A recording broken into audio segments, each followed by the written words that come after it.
It's finally the end of 2025. This year has been so long. I don't want to interrupt your holidays with depressing news, but we can't turn a blind eye to what has happened. From Israel's genocide in Gaza, to Russia's invasion and occupation of Ukraine, to the Sudan, DRC, climate inaction, the list goes on. 2025 has been full of political inaction. And we need to change this in 2026. And there are thousands of ways of taking action, and I hope that you will. But I want to talk about the United Nations. And more specifically, in 2026, the UN will choose its next UN chief. And I know many people are completely delusioned with the UN, and I get why.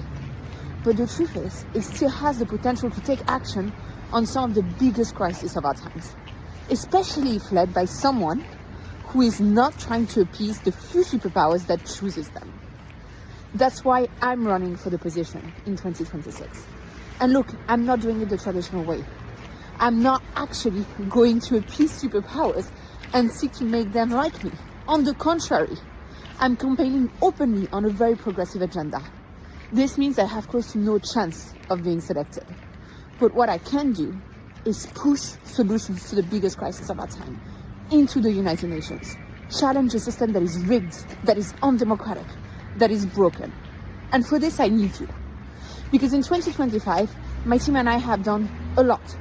We filed a complaint at the UN against the UN, explaining that it's violating our human rights with its brokenness, undemocraticness, and so on.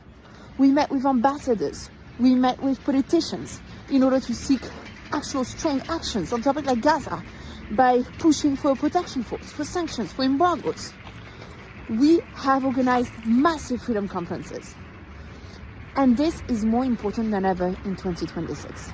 I'm challenging this process so that we are heard within the halls of the United Nations that too often sideline the voices of citizens and keep the status quo alive.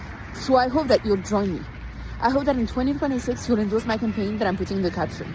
That you'll send me your craziest ideas, from joining, the Freedom Sumut Futia to anything else that can put pressure on countries committing horrible crimes, help in ending the biggest crisis of our time, and challenge the broken UN to make it something that can actually serve humanity and not the few. Happy start of 2026. Let's change the world for the better.